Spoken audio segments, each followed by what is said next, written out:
ข่าวสารเพื่อการประชาสัมพันธ์ร่วมปฏิบัติบูชาเพื่อถวายเป็นอาจารยบูชาวัน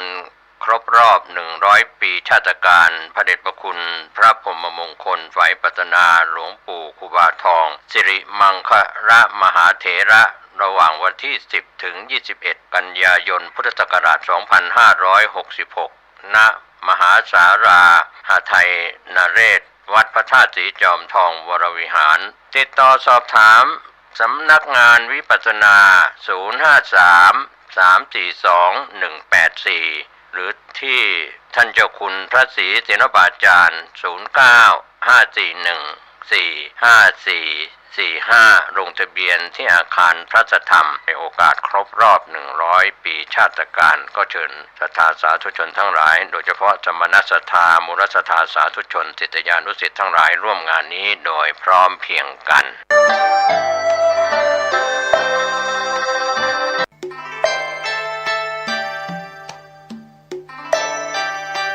ข่าวสารเพื่อการประชาสัมพันธ์กำหนดการวันกตัญญูปีที่ 28 บำเพ็ญกุศลทักษิณานุปทานแด่ครูบาเจ้าศรีวิชัยองค์ประถมเจ้าอาวาสวัดศรีโสดาสมเด็จพระพุทธชินวงศ์สุวรรณโชตมหาเถระองค์ประถมประธานคณะพระธรรมจาริกสมเด็จพระมหารัชมังคลาจารย์วรปุญญมหาเถระองค์ทุติยประธานคณะพระธรรมจาริกพระครูมงคลคุณาธรประสิทธิ์วัฒโกพระครูตัดยานุกูลเสงี่ยมธีรปัญโยจัดงานณวัดศรีโสดาพระรามหลวงตำบลสุเทพอำเภอเมืองเชียงใหม่จังหวัดเชียงใหม่วันศุกร์ที่ 22 กันยายนพุทธศักราช 2566 ขึ้น 8 ค่ำเดือน 2 เหนือ 7 นาฬิกาทำบุญตักบาตรวันธรรมสวนะ 8 นาฬิกาทำวัดเช้าสวดมนต์เจริญจิตตภาวนาณพระอุโบสถวัดศรีโสดาพระรามหลวง 10 นาฬิกาพิธีเชิญสัญญบัตรพัดยศผ้าไตรถวายแด่พระธรรมวชิรโกศลโดยสำนักงานพระพุทธศาสนาแห่งชาติ 11 นาฬิกาถวายพระตาหารเพลแด่พระธรรมจาริกพระภิกษุสามเณรจำนวน 500 รูป 12 นาฬิกาศรัทธาประชาชนร่วมงานรับประทานอาหาร 14 นาฬิกาพิธีทักษิณานุปทานพระธรรมวชิรโกศลเจ้าวาดวัดศรีโสดาพระรามหลวงจุดธูปเทียนบูชาพระรัตนตรัยกล่าวคำไหว้พระรับศีลพระสงฆ์ทรงสมณศักดิ์จำนวน20 รูปสวดพระพุทธมนต์ธรรมนิยามสูตรทอดผ้าบางสุกุลสดับปกรณ์ถวายทายธรรมพระสงฆ์อนุโมทนามอบทุนการศึกษาโดยพระธรรมวชิรโกศลประธานกรรมการมูลนิธิวัดศรีโสดากล่าวถวายรายงานน้อมบูชาพระคุณพระธรรมจาริกหิตาจารย์พระธรรมจาริกพระภิกษุสามเณรสวดสังฆคุณ3 จบมูลนิธิวัดศรีโสดาและฐานะบดีเจ้าภาพถวายและมอบทุนการศึกษาพระภิกษุสามเณรนักเรียนนิสิตและนักศึกษาจำนวน100 ทุนถวายผ้าป่าสามัคคีทุนเผยแผ่พระพุทธศาสนาแก่ชาวเขาปี 2566 ถวายย่ามไทยธรรมพระธรรมจาริกพระภิกษุสามเณรจำนวน500 รูปพระธรรมวชิรโกศลผู้อำนวยการสำนักงานพระธรรมจาริกภูมิภาคที่ปรึกษาเจ้าคณะภาค 7 เจ้าอาวาสวัดศรีโสดากล่าวสัมโมทนิยกถาพระสงฆ์อนุโมทนากล่าวคำแผ่เมตตาคำวันทาบันทึกภาพผู้ได้รับทุนไว้เป็นที่ระลึกเป็นเสร็จพิธีก็เชิญชวนในกำหนดการวันกตัญญูปีที่ 28 จัดงานณวัดศรีโสดาพระรามหลวงตำบลสุเทพอำเภอเมืองเชียงใหม่จังหวัดเชียงใหม่ศุกร์ที่ 22 กันยายนพุทธศักราช 2566 โดยพร้อมเพรียงกัน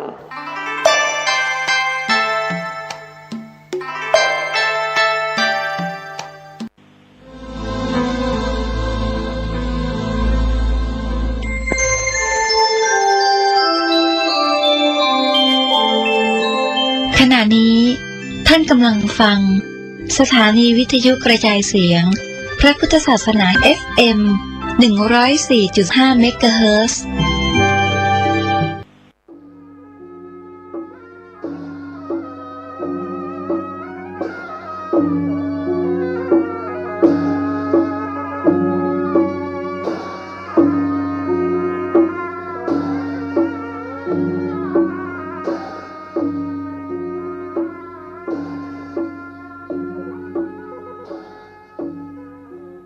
ขอความเจริญในธรรมและความผาสุกทางใจจงได้มาบังเกิดมีกับท่านสาธุชนผู้เจริญในศีลผู้เจริญในธรรมทุกท่านพร้อมกันนี้ขอยกมือ10 นิ้วกราบอาราธนาเอาคุณพระแก้วเจ้าทั้ง3บุญศีลบุญทานที่ต้านทั้งหลายได้กระทำปั้มเป่งมาเสื้อวัดเสื้อวาเสื้อบ้านเสื้อเมือง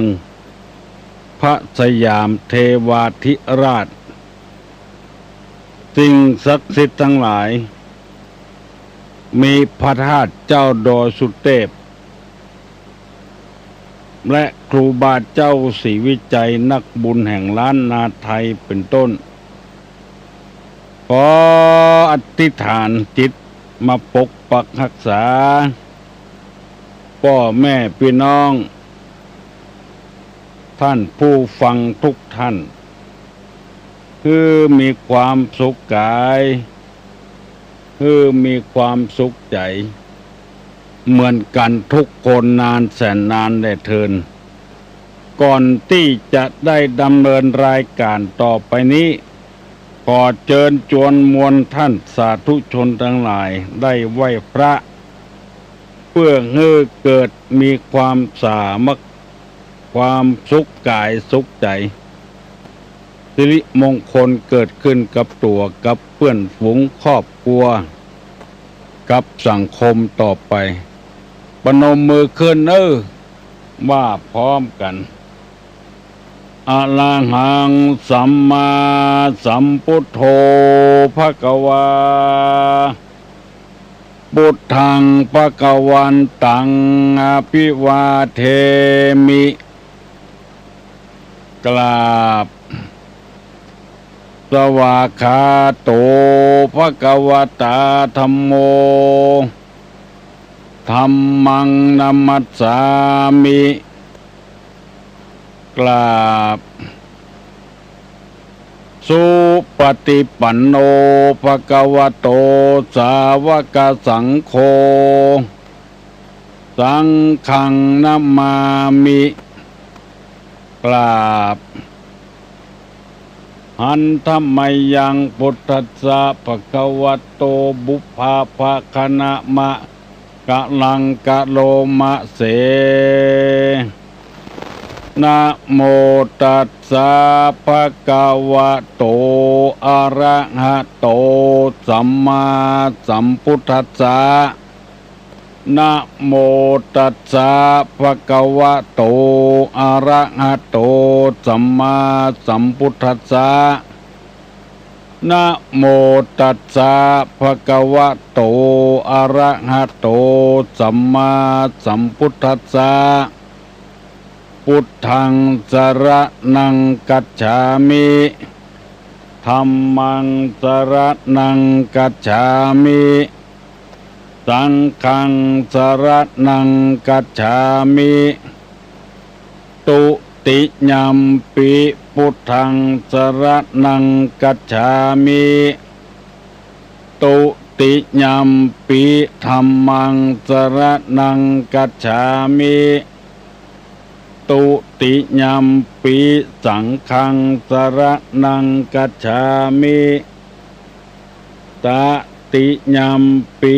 พุทธังสรณังกัจฉามิตติยัมปิธัมมังสรณังกัจฉามิตติยัมปิสังฆังสรณังกัจฉามิอิติปิโสภะคะวาอะระหังสัมมาสัมพุทโธวิชชาจารณะสัมปันโนสุขโตโลกาวิทูอนุตตโลปุริสาธรรมสารติสัทธาเทวะมนุษย์สานังพุทโธภควาติ สวากาโตภะคะวตาธัมโมสันติทิโกอากาลิโกเอหิปัสสิโกโอปนะยิโกปัจจัตตังเวทิตตโพวินโยหิติสุปฏิปันโนภะคะวะโตสาวกสังโฆอุจุปฏิปันโนภะคะวะโตสาวกสังโฆญาญะปฏิปันโนภะคะวะโตสาวกสังโฆสามิจิปฏิปันโนภะคะวะโตสาวกสังโฆญะติตังจัตตาลิปุริสายุคานิอัฏฐาปุริสาปุคลาเอสะภะคะวะโตสาวกสังโฆอาหุไนโยปาหุไนโยทักขิไนโยอัญจลิกาลนิโยอนุตตรังปุญญเขตังโลกัสสาติกราบหนึ่งกราบสองกราบสามกาเลนะธัมมัสสวนังเอตัมมังคลมุตตะมังการฟังธรรมตามกาลเวลาเป็นมงคลอันประเสริฐมาแล้วเนอะเสียงก้องเสียงก้องเสียงมองต่ำเข้าเสียงตุเจ้าเทศนาธรรมมาถึงบ้านมาถึงบนเฮือนมาถึงในเฮือน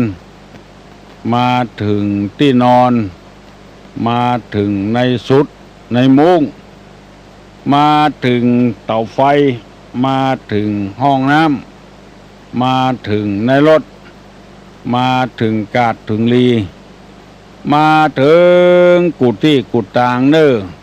เมื่อเจ้าวันนี้จะได้เอาธรรมะในทางพระพุทธศาสนามาเสนอให้ท่านผู้ฟังทั้งหลายเมื่อนำมาเสนอแล้วก็มีผู้สนองผลที่จะได้รับคือความสุขบานหวานใจสถานีวิทยุกระจายเสียงพระพุทธศาสนาและเสียงจากสถานีต่างๆที่ได้ถ่ายทอดเอา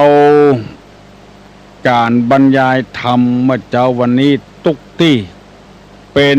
วิทยุชุมชนเพื่อให้ชุมชนได้เข้มแข็งชุมชนได้เจริญรุ่งเรืองขึ้นส่วนมากคนคิดว่าที่ใดร่ำรวยมีเงินมีทองมีข้าวหนาป่าเต้ามีคนโหคนรวกนักการศึกษาเล่าเรียนดีที่หั่นมีความเจริญคนจึงมุ่งไปเอี่ยวต่างประเทศกันเพราะว่าบ้านเปิ้นเมืองเปิ้นเจริญแต่ในทางคติทางพุทธศาสนานั้นคำว่าเจริญนี้คือเจริญทางใจคนมีความสามัคคีพร้อมเพียงเอียงหน้ากันมีอันใดช่วยเหลือกันเอื้อเฟื้อเผื่อแผ่ซึ่งกันเพราะว่าจิตใจอ่อนน้อมอ่อนโยนบักกระด้างกระเดื่องอันนี้เป็นคติทางพระศาสนาการที่คนโรยอยู่ที่ไหนนักๆยิ่งบ่มีความสามัคคีคนโหอยู่ที่ไหนนักๆยิ่งสำให้ประท้วงกันเดินขบวนกันเพราะความหูนักลำไปต่างคนต่างลวกต่างคนก็เก่งข้อใส่กันมาอ่อนข้อ ฮือกันก็เลยคัดอกคัดใจกันที่ใดมีศีลมีธรรมนักที่นั้นชุมชนเจริญเพราะว่าบางสิ่งบางอย่างไม่ใช่เรื่องของเฮาในทางศาสนาว่าเฮาก็บ่ต้องไปยุ่งเฮา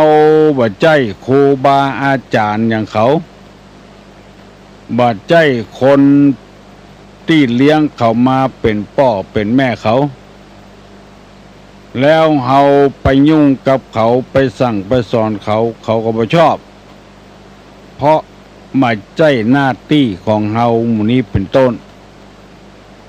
ถ้าในทางศาสนาน้ำธรรมคำสอนแล้วบางอย่างบ่ใช่เรื่องของเฮาก็บ่ไปยุ่งเป็นเรื่องของเปิ้นเปิ้นสะสางล้างซ้อยเปิ้นตาวกันคนเดียวอันนี้มันจึงถูกต้องด้วยกันบ่ก้าวกายหน้าที่กันบ่ก้าวกายผัวไผเมียไผบ่ก้าวกายลูกไผอันนี้คือพุทธศาสนาจะสอนที่บางสิ่งบางอย่างมันควรจะร่วมกันทำเพื่อความเจริญทางจิตทางใจในท้องถิ่นปัจจัยว่าเป็นที่บ้านที่เข้าหนาป่าเต้าจะหันบางคนบางบ้านเปิ้นประกาศบ้านนี้ปลอดยาเสพติดปอกแก่บ้านปอกกำนันเปิ้นจะห้องเจ้าบ้านมาประชุมบ้านเฮาเนี่ยหมู่บ้านเฮาเนี่ยเลิกขายเหล้าบ่ฮื้อไผนำมาขายอย่างเงี้ยมันฟังกรรมกันบ้านนั้นก็ย่อมจะบ่ค่อยมีเหตุการณ์ที่ร้ายแรงเกิดขึ้นเพราะว่าสิ่งเหล่านี้มันเป็นต้นเหตุเป็นมูลเหตุแห่งการทะเลาะวิวาทกันบ้านนี้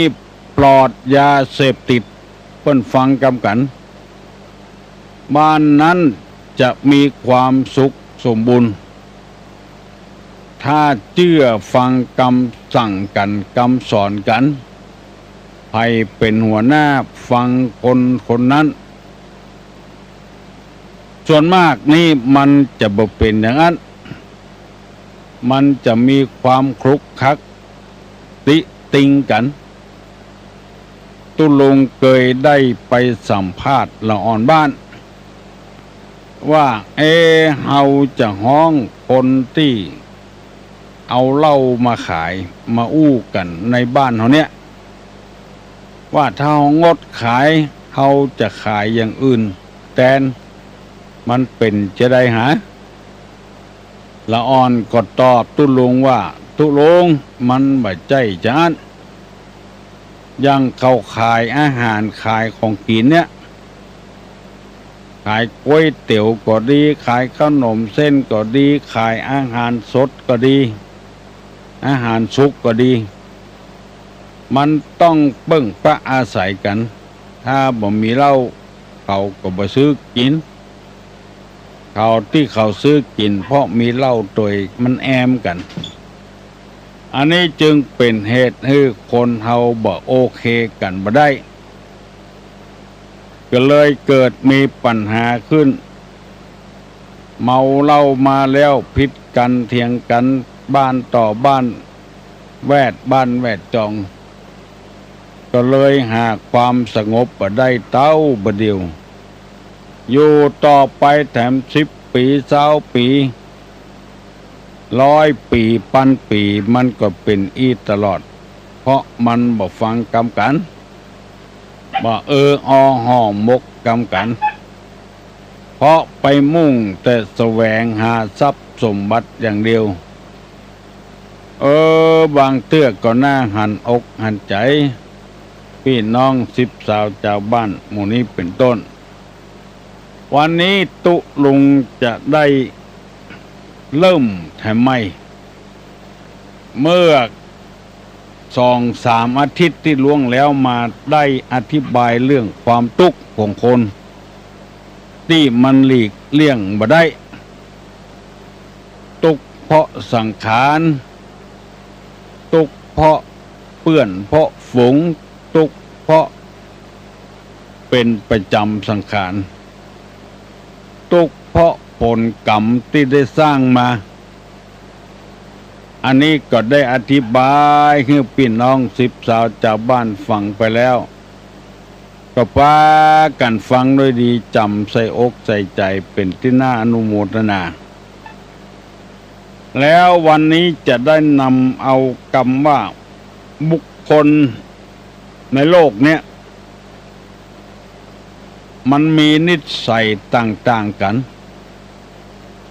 เฮาจึงจะลาบเปียงเลียงงามบ่ได้จะต้องคลุกคลักอย่างตลอดเวลาเปิ้นฮ้องว่าบุคคลในโลกเนี้ยมีนิสัยอยู่4อย่าง1ตึงพยายามตึงทำเพื่อตนเองนี่เดือดร้อนอันนี้เป็นบุคคลประเภทหนึ่งตึงพยายามตึงทำเพื่อตัวเองเดือดร้อนอยู่ตลอดเวลา2ทั้งพูดทั้งทำและพยายามทำให้คนอื่นเดือดร้อนบุคคลในโลกนี่นะ3ทั้งพูดทั้งทำและพยายามทำทั้งตนและผู้อื่นให้เดือดร้อน4พูดทั้งไม่ทำและไม่พยายามทำทั้งตนและผู้อื่นให้เดือดร้อนอันคนเฮาในโลกนี้มันจะมิตรนิสัยอย่างอี้กูคนคือหมายความว่าลองสังเกตพอเถอะทำมือตัวเดือดร้อนตลอดเวลาแก้ข้อ1ยังแถมข้อ1แก้ข้อ1ย้ำแถมข้อ1จนอยู่บ่ได้ตะเลิดเปิดเปิงไปเลยแถมคนหนึ่งว่าทำมือตัวเดือดร้อนแต่ไปทำมือคนอื่นเดือดร้อนทั้งตัวเองก็เดือดร้อนคนอื่นก็เดือดร้อนประเภทที่3นั้นทั้งพยายามทั้งทำให้ตัวเองและคนอื่นเดือดร้อนจำพวกที่4นี่ดีน้อยทั้งพยายามทั้งทำให้ตัวเองและผู้อื่นเดือดร้อนอันนี้จะขอเมตตาเวลากับท่านทั้งหลายได้อธิบายให้พี่น้อง10 สาวชาวบ้านทั้งหลายฟังเพื่อเป็นคติเตือนใจข้อที่1ว่าเอาตนบ่ได้อยู่ดีบ่ได้กินดีในตัวเองพยายามขวนขวายอย่างเดียวคืออย่างใดตัวเองจะมีความเดือดร้อนพยายามทำอันนั้นบุคคลจำพวกนี้ก็คือผู้ผิดศีลตั้งแต่ข้อ1เป็นต้นไปเพื่อตัวเองก็เดือดร้อนถึงวันเบียดเบียนคนอื่นโดยวิธีการต่างๆอย่างในสมัยโบราณนี่ไปที่ไหนแตกที่หั่นบางทีก็คนแตกตื่นกันบางทีก็ตัวเก่าหัวแตกเขี้ยวหักเขี้ยวล้มถ้าบ่ได้แตกนี้บ่มีความสุขอันเนี้ยคือทำตัวเองให้เดือดร้อนพยายามให้เดือดร้อนผิดศีล5 ข้อพยายามฮักษาอย่างสิอย่างจะเอาก็ตัวเองเดือดร้อนตลอดเวลาเบียดเบียนคนอื่นสัตว์อื่นแม้กระทั่งชีวิตกีวาไปฆ่าไปแกงก็บ่ได้เอามาเนี่ยหยังพยายามให้ตัวเองเดือดร้อนอย่างเดียวบุคคลจำพวกนี้จำพวกบ่เชื่อกรรมบ่เชื่อผลของกรรมคำว่ากรรมนี่คนเอาไปนึกถึงว่าบุพกรรมอย่างเดียวความจริงบ่เชื่อการกระทำของตัวเองว่ามันจะเดือดร้อนเท่าใดบ่เชื่อการกระทำจึงทำลงไปเป็นต้นว่าบ่เนี่ยเวียกเนี่ยการหยังแต่ว่าไปลักไปจกเอาของเปิ้นอันเนี้ยคือคนที่สร้างให้ตัวเองเดือดร้อนเมื่อหัวทีแต่ก็บ่เป็นหยัง นานไปเมินไปตัวเองจะเดือดร้อนคนเดียวลุงจะยกตัวอย่างง่ายๆให้ฟัง2 คนชอบไปแอวด้วยกันเมื่อค่ำเมื่อคืนตะกอนนี่บัดชะตะกอนนะเต้นตู้ลุงเป็นละอ่อนนี่เปิ้นไปแอวหาสาวเปิ้นบ่ฮื้อเสียการเสียงานนะเปิ้นไปแอวหากันเมื่อคืนหมอกพอหายพอดีกาสัก10 โมง 9 โมงพวกก็เลิกกันละบ่ดึกบ่ดื่นบ่เสียการเสียงานตัวเมื่อวันนี้เปิ้นบ่ไปแอวเปิ้นไปแอวหากันเมื่อคืนมันบ่เสียการนอกบ่เสียการและยังได้การแถมอยู่ยังแม่ยิงเป็นนั่งท่าปอจายไม่แอวหาจะเอาการมาทำตัวเป็นต้นว่าปั่นฝ้ายกาเอางานนั้นงานนี้มาทำตัวแล้วอู้ไปตัวปอจายก็บวชเสียการเสียงานเพราะเวลาหัวค่ำนี่มันเนี้ยการยังมาได้ละบ่มีไฟฟ้าเชื้อบ่เดียวบัดเดี๋ยวนี้การวันค่ำคืนหุ่งแต่ก่อนนี้พอหมอกดึกหมอกกันอย่างนี้ก็ย่างกันแล้วเข้าหลับเข้านอนกันบ้านไผ่บ้านมันบ้านเมืองสงบเรียบร้อยบ่จูนจ้าน2 คนนี่ก็ปากันไปแอวหาสาวเมื่อคืนไปแล้วก็วันหนึ่งก็ปากันไปอู้สาวหมอก9 โมง 10 โมงก็ปากันปิกแล้วก็กำกับมาปิกมาเนี่ยไปสร้างความเดือดร้อนให้ตนเองคือกายสวนเปิ้นเมื่อคืนเดือนแจ้งเปิ้นปลูกบัดเต้าไว้เดือนส่องบัดเต้าในสวนใสยงอย่างกึดบดีอย่างที่เขาว่าเนี่ยทำความเดือดร้อนให้ตัวเก่าปากันเข้าไปในสวนเปิ้นเมื่อคืนไปลักเอาบัดเต้าเปิ้นมาคนแก่นบัดเต้าออกสวนมาคนตัวก้นหันมวกเปิ้นซุบเนี่ยสวนใจสวนเปิ้นเหมาไปตัวหมวกยาวเปเวอร์น่ะเอากันแดดกันฝนเมื่อวันมักง่ายไปเปียหมวกเปิ้นมาซุบตัวก้นเปื้อนออกมาตัวไปก่อนก็หันเป็นห่วงหมอตัวก้นบัดเต้าออกมาคนแก่นก็เลียวพ่อเปื้อนมันซุบหมวกมันโมโหมันนึกว่าเจ้าของสวนหัวแหละสร้างความเดือดร้อนในตัวเองหัวสะบัดเต้าล่นในหยังโมโหหมอซุบหมวกกับหูเรื่องหันกู้มันล่นมาบอกนึกกันโอสะบัดเต้าล่นด้วยกันใบแผ่วที่ไหนที่เบาเร็วพ่อก็ยังล่นโดยไม้อยู่ก็ล่นไปแถมจนโปอิดโปหิวเมื่อลุนปุ่นปลายก็เลยตั้งคนตั้งอิดก็เลยถามว่าคิงล่นอะไรยังก็คิงมหารกัดเจ๊กเจ้าของสวนซุกหมวกเพ้อถามไปถามมาไปใจอย่าหาอย่าอันเนี้ยเลยเดือดร้อนบัดดายบัดเต้าเปิ้นยังบ่แก้เตื้อก็ไปดิดน้องเปิ้นเดือดร้อนละตัวเองก็เดือดร้อนล่นโปอิดโปหิวอันเนี้ยหาตุกใส่ตัว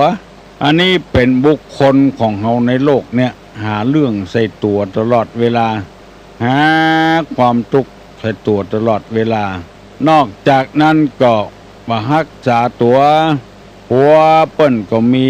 ปกป้องอยู่งั้นแล้วไปลักเล่นเมียเปิ้นก็มีอยู่งั้นแล้วไปลักเล่นผัวเปิ้นอันนี้หาตุกใส่ตัวกรรมที่บัดดีบัดดีท้วงก็เอามาท้วงมาก็เลยเป็นเหตุให้กินแหน่งแข้งใจก่อนหาตุกใส่ตัวเครื่องดองของเมาต่างๆเป็นเหล้ายาป่าปิ้ง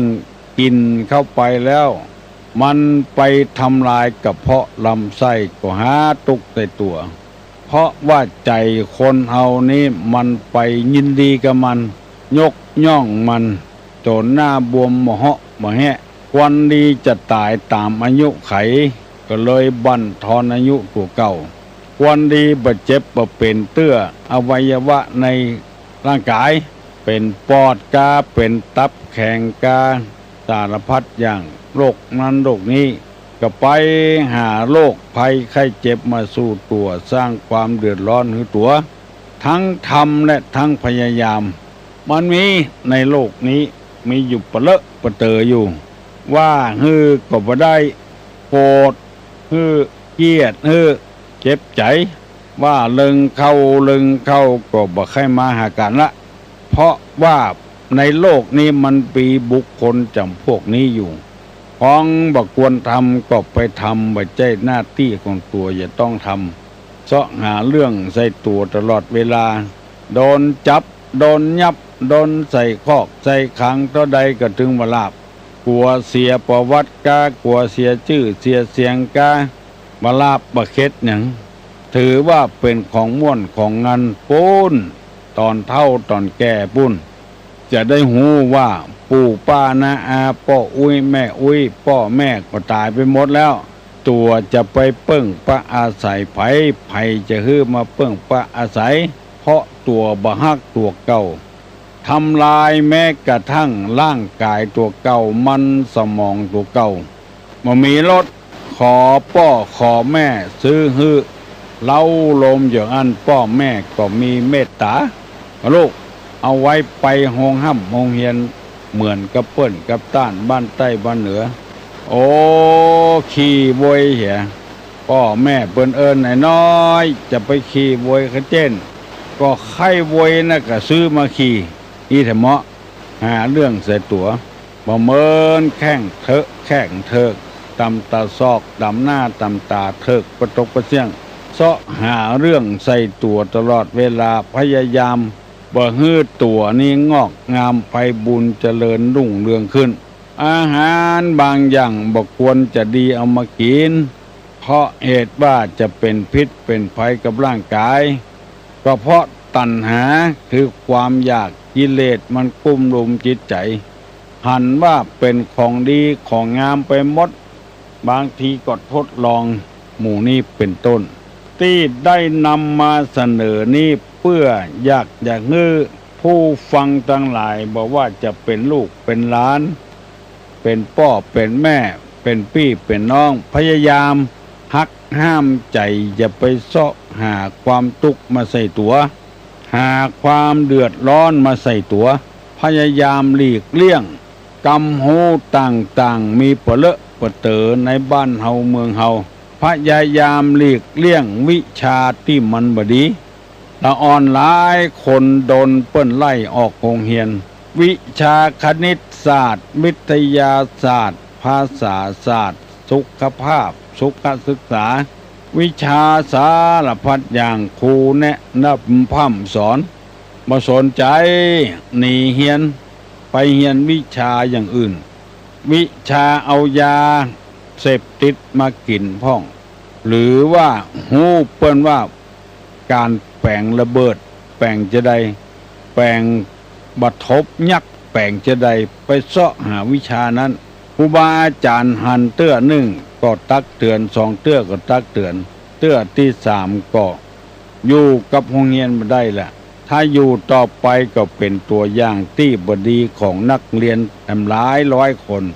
ระเบียบเปิ้นมีเจืออันก็เลยลงโทษลงทันไล่ออกโรงเรียนกลางคันเพราะเหตุว่าคนเฮานี่หาตุกใส่ตัวอันตุกเนี่ยเวียกเนี่ยการนี่เปิ้นมานับเข้าที่นี่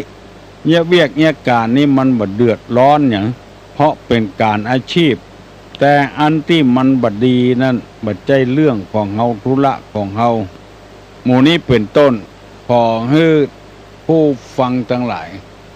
เฮาจะได้พยายามทำหน้าที่ของเฮาบ่ให้มันเดือดร้อนคนอื่นก็บ่เดือดร้อน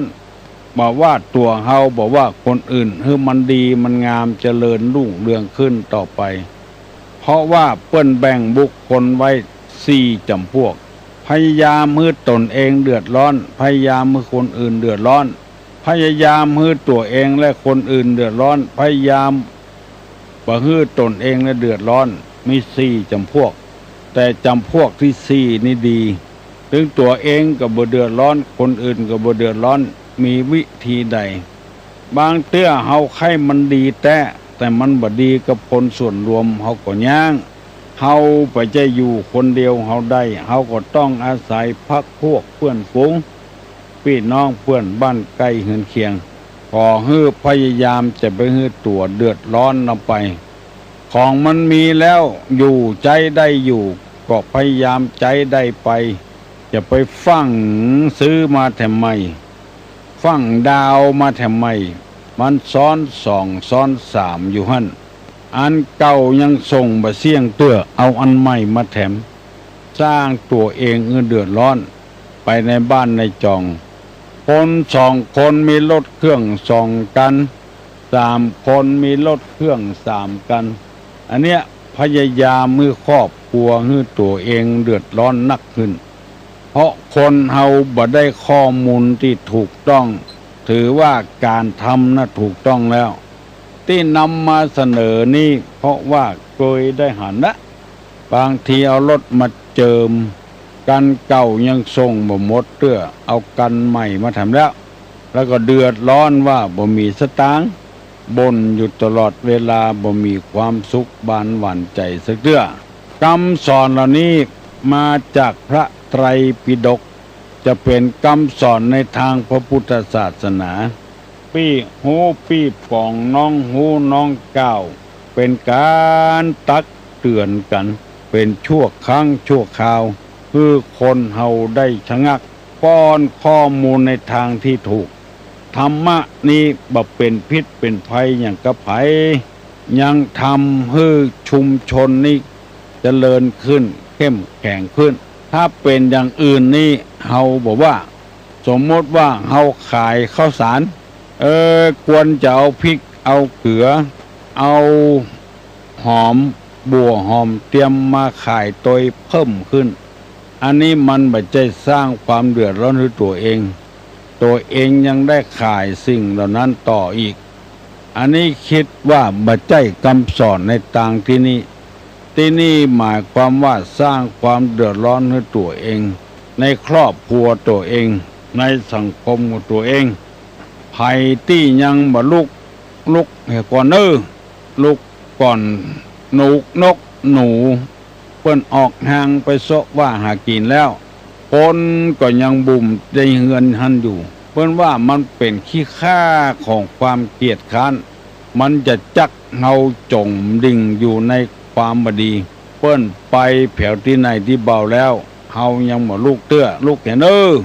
ลูกล้างหน้าล้างตาอาบน้ำฟังธรรมเตรียมตัวไปเนี่ยเวียกเนี่ยการเพิ่มเติมขึ้นการลุกเย้านี้ไม่ใช่เป็นทรมานตัวเองเป็นการฝึกจิตฝึกใจฮัลโหลกราบนมัสการตุลุงเจริญพรชื่อนี่ก็สำคัญเนาะตุลุงเนาะชื่อนี่สำคัญเหมือนกันเนาะชื่อเจ้า ชื่อพระทองนี่นะโอ้อลังการเนอวัดท่านอาจารย์ใหญ่นะชื่อตุลุงแหละเจ้าทองบัดเดียวแปลงเท่าไหร่กับตุลุงทองวัดนั้นพระธาตุสิจอมตองธาตุจอมตองก็ทองเนาะกับพระธาตุจอมตองเนาะมันริมก็ทองเนาะเจ้านะชื่อสำคัญเนาะบารมีสูงเนาะบารมีสูงกะไปแต่ว่าอลังการขนาดตุลุง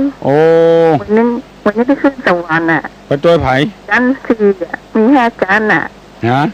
มี5จันทร์จันทร์4ไปทำบุญแต่ว่าอลังการไงเจ้า5จันทร์ก่อนเนี่ยตี15 ไร่15 ไร่ก่อนเจ้าที่ถึง5จันทร์ใน63 ล้านแม่สิเป็นทำบุญแต่ว่า10 ล้านเป็นอะไรอย่างเป็นอาคารอย่างเป็นอาคารอย่างอาคารส่งไม่ได้ปฏิบัติธรรมเนาะปฏิบัติธรรมได้กันพูดแต่อย่างนั้นกูติเพื่อนถ้าส่งแหมไปมาออกว่ะเอาอยู่เลยไปพูดเลยอาจารย์15 ให้กันแน่15 ให้เจ้าจะสร้างแหมเยอะ50 กว่าล้านเจ้าอลังการเลยสร้างนะ63 ล้านอาจารย์นี่นะม่วนถ้าตุกไปนะเป็นบุตรของข้าเจ้าเลย ได้ไปหันน่ะเจ้าไปพอกะเจ้าม่วนดีความเจริญของศาสนาเคยขึ้นมาหลายจ้าแล้วมันม่วนตัดแหวมันเย็นอกเย็นใจบอกถูกขึ้นคันใดก็ขึ้นลิฟต์ก็มีเจ้าขึ้นคันใดเดินหน้าตุ้เจ้าไปขึ้นลิฟต์ชั้นไปอยู่แต่เจ้าวันนี้ตุลุงจะไปพอห้องที่ทำบุญกับม่วนท่านอาจารย์ปานปอนบุญถ้าปอนมันเมินเนาะมันเมินบริจาคแล้วก็แม่เอาไหว้จังไรวาดเสร็จแล้วรถเป็นอย่างลงรถแข่งดึงมาถึงบ้าน3 โมงพอดีอาจารย์ว่าจะถึง3 โมงพอดีป่ะก็ถึงว่าอาจารย์ออกวัดไปเช้าก็ไปได้สักคำเพื่อรถมาเทียบแต่เพื่อนนั้นก่อนนี่เห็นว่าท่านอยู่ว่าท่านอยู่ไม่ว่าท่านแบบแปะท่านอาจารย์ชักรับพักผ่อนนี่แบบตะลุงพิจารณาเจริญพรเนอฮัลโหล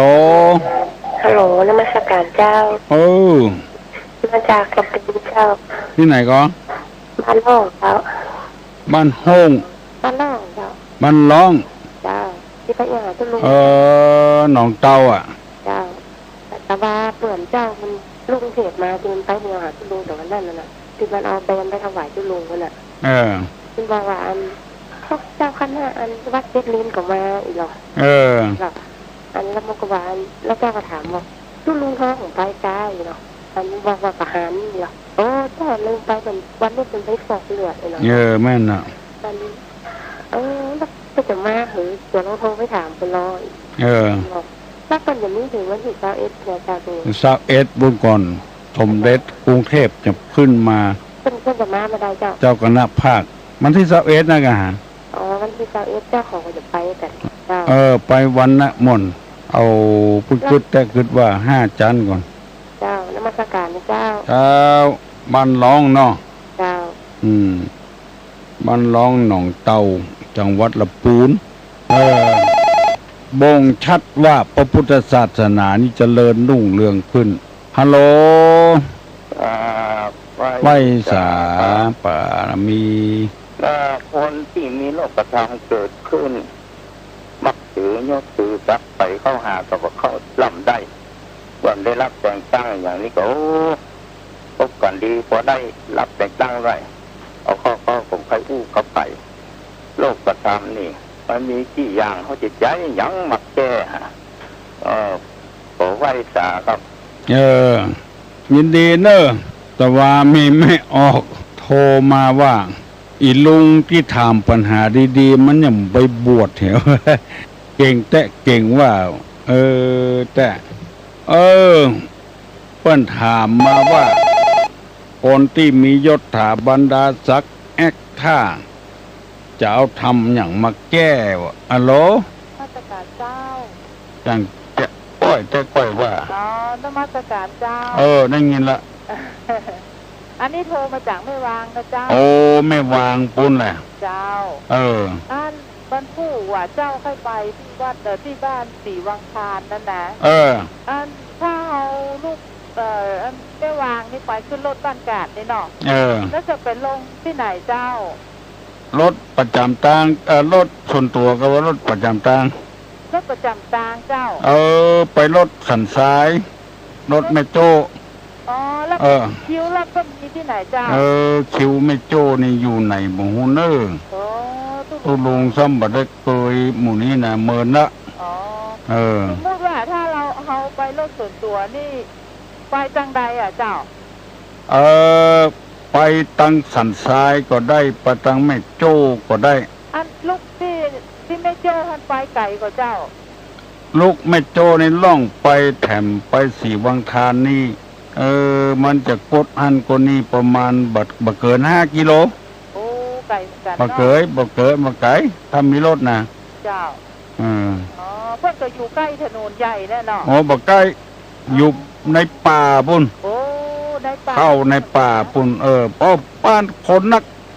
เป็นให้เป็นสวนเป็นรีสอร์ทบ่กลัวอย่างซะอย่างเจ้ามันจะข้ามคลองไปแถมคลองชนประทานข้ามไปแถมไปทางในผู้แถมน้อยบ่ไกลเพิ่นถึงปักธงไว้ ไปหนทางสันทรายเส้นเก่านะ เจ้า ที่จะพดออกแม่โจ้หันก็ได้ ไปลงที่สามแยกแม่โจ้เข้าทางขวามือล่องไปแถมก็ได้ เจ้าเจ้า ได้ถึงสองทางเนอะโอ้ใครไปกันนักๆเนอะไปชมบารมีของเปิ้น เจ้า คนมั่งพออยู่พอกินนี่เปิ้นบะเอาไว้เป็นโซนตัวเอาไว้เพื่อพระพุทธศาสนา เจ้า ตู้ลงเคยไปหาละ มีการเทศโดยกับเจ้า ฮะ มีคนเทศโดยกับเจ้า เปิ้นจะเตดโดยกะ อ๋อ เตดโดยตาลโดยอย่างโดยมีหลายอย่าง ปฏิบัติธรรมที่ห้านนี่บ่มีเตดมีปฏิบัติธรรม อ๋อ โอ้ฝรั่งกูชาติเนอะเปิ้นมาปฏิบัติท่านนะ เจ้า เพื่อใน3 วัน7 วัน เจ้า โอ้น่าอัศจรรย์ใจเนอะ เจ้า ละอ่อนอายุปลาย14 30เนี่ย เจ้า ละอ่อนฝรั่งนะ มันว่าน่าทึ่งใจมาก ไม่นึกว่าพระพุทธศาสนาจะมีของดีอย่างนี้มันว่า เจ้าสมม่วนแต่เนาะ โอ้ม่วนแตกอะ โอ้ม่วนอกม่วนใจ เออ เจ้า เปิ้นเอาของแต้ไป เจ้า ป้อนให้ฝรั่งเฮานี่มันสูนกันกินตาน เจ้า บางเตื้อก็มีมารมาผจญเหียก็มี เจ้า เนาะ เจ้า เออ วันนั้นเจ้าก็ไปแล้วที่เป็นวางที่วัดตะปันยู โอ้อันแดง เจ้า อันนั้นมีการเทศตัวเนาะ เจ้าม่วนดีเนาะ ผู้เจ้าเทศก็ม่วน เจ้า แล้วก็คนก็หลายใบหลายบอด เจ้า เออ อ๋อนมัสการเจ้า เออ เจ้า กินข้าวแล้วยัง ยังไปได้กินเจ้า เออคำเดียวกินข้าวเห็นเนาะ เจ้าเจ้า ไปเงียบเวียกเยกการเนี่ยเนอะเป็นที่น่าอภิรมย์จมจื่นยินดี คนเข้าวัดเข้าวากันอาบน้ำฟังธรรมกัน มันเป็นการแก้ทุกข์ตั้งจิตตั้งใจฮัลโหล ฮัลโหลไอ้สาเจ้า จัง หนองตะคำนะเจ้า ฮะ หนองตะค อ๋อหนองตอคาม ำเจ้า จะซ้ายเนาะ เจ้าที่เพิ่นจะมาอันนี้นะเจ้า จะไปก่อน เจ้าไปกะ แต่ปันเป็นลูกตั้งแต่วางมาเจ้ามาลงมาขึ้นรถถ้ามาลงคนรถคิวนะเจ้าขึ้นที่โอจิมเฮงนะเจ้ารถคิว โอ้จริงเฮงั้นกะคิวรถมีงั้นแหละ เจ้าคิวรถนี่แล้วก็เอามาน่ะมาลงที่ปั๊มเมือดให้เจ้า ลงที่ป่าเมือด ลงรับก็ตั้งสื่อเข้ามาเลยนะเจ้าตั้งสื่อเข้ามาแล้วก็มาตีอันสีแยกเอาปตอไปให้นะเจ้าแล้วก็เลี้ยวขวาขึ้นไปอ่ะเลี้ยวขวาขึ้นไปแล้วก็เลี้ยวซ้ายอ่ะเลี้ยวซ้ายแล้วเลี้ยวขวาถึงพอดีอ่ะ เลี้ยวซ้ายเลี้ยวขวามี2 โค้งไงเนาะ เจ้า มันจะข้ามสะพานประกำเดือ ข้ามสะพานกันเดียวก็ถึงแล้วเนาะ เจ้าขับต้นนึงปักจอบปักตุง ปักจอบปักตุงเนาะเครื่องหมายมีเนาะถ้าไปรถคิวก่อนไปที่โอจิงเฮง ประเมือดจ้ะลงรถที่ประเมือด ลงรถที่ป่าเมือด ลงรถกันจำทางของประมือกัน ยินดี ถ้าไม่โจ้นี่จะงงเลยจ้ะ ฮะ ถ้ามาต้องไม่โจ้นี่จะงงต้องมาลง มาตั้งแม่โจ้นี่งงเนาะ เจ้า ไปตั้งปบตั้งสันทรายนี่บ่งงเนาะ เจ้ามางงจ้ะ ยินดีเนอะที่บอกทางให้เพิ่นนะ เจ้าจ้ะ บอกทาง เจ้า เพื่อไปไปทำบุญทำทานขอเจริญพร มีคนใจบุญฮัลโหลฮัลโหล ทางราชการเจ้า พอดีน้องอยากได้ถามก็รู้ว่าถ้าตอนเย็นน้องจะไปได้กับเรา ฮะ ที่เป็นปฏิบัติธรรมเนี่ยกับเรา จะถามว่าเที่ยวใดก่อน ถ้าไปได้ไปตอนกลางวันเนี่ยก็จะไปตอนเมื่อคืน เมื่อคืนจะมีอย่างแล้วก็หาวันใจมีงานเนาะพอมีงานเกี่ยวกับศาสนาแล้วน่ะมีงานมันมีเมื่อวันน่ะกะเมื่อคืนจะมีบ่มีงานลื่นเริงอย่างสักอย่าง เรียกว่าเป็นปฏิบัติธรรมเนี่ยถ้าจะบ่ได้ก็หาถ้าจะบ่ได้ตามมาคือใจนี่นะที่มันสงบลูกไปกับเมื่อวันแต่เนาะวันไปเมื่อใดก็ได้เนอะ เจ้าไปวันพุธก็ได้วันพุธสมดีเจริญพรฮัลโหลไว้สาครับผมอันนี้ขอถามปัญหาอันลุงที่อยู่ป่าม่วงกำเนิดว่า กินบ่ฮู้จักอิ่มน่ะมันมีกี่อย่างถามลุงประม่วงกำเด้อลุงปังม่วงเนาะครับผม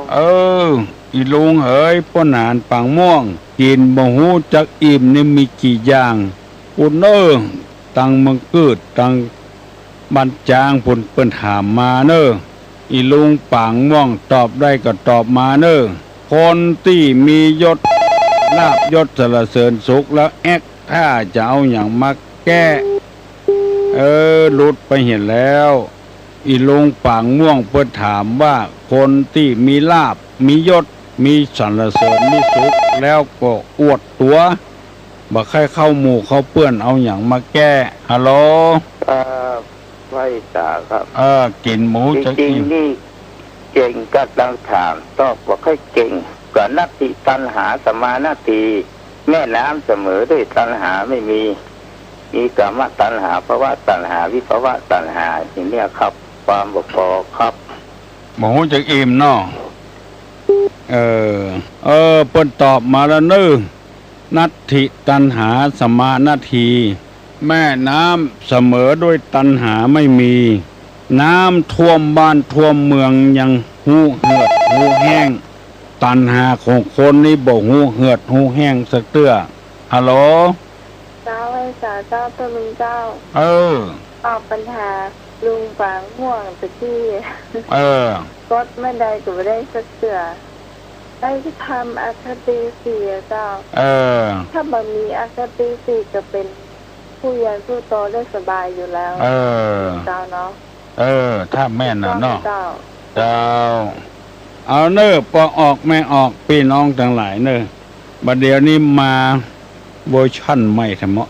เพื่อนบ่ฮื้อล้ำ8 โมงบ่ฮื้อล้ำ7 โมงเพราะว่า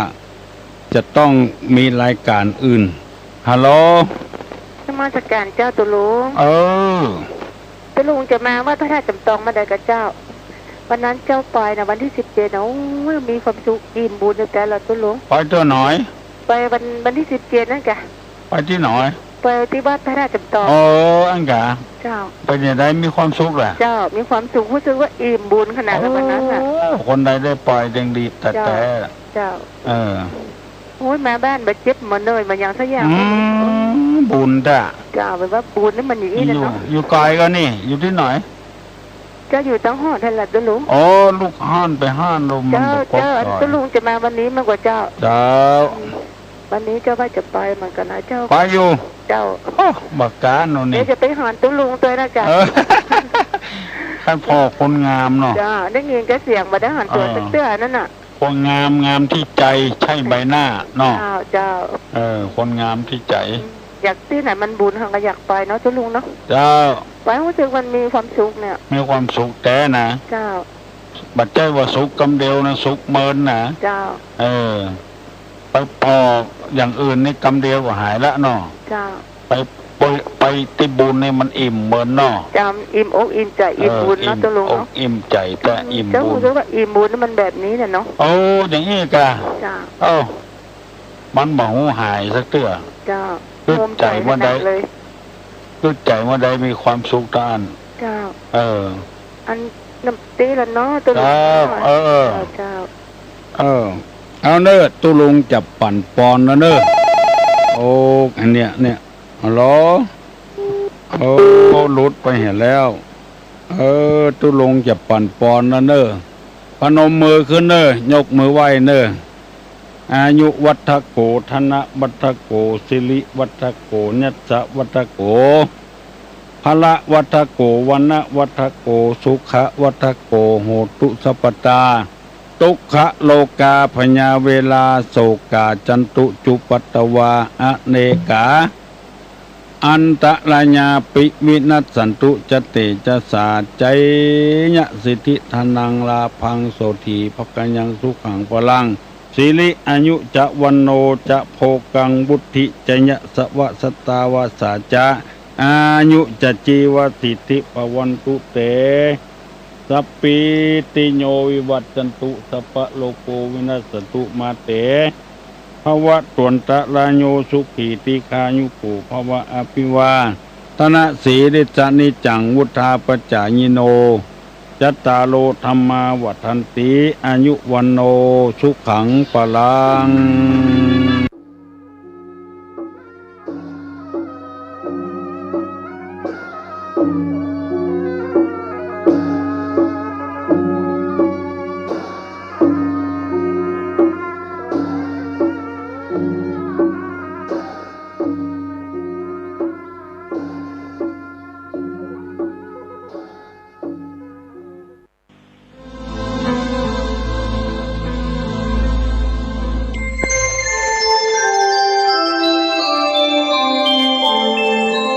ขณะนี้ท่านกำลังฟังสถานีวิทยุกระจายเสียง FM 104.5 เมกะเฮิรตซ์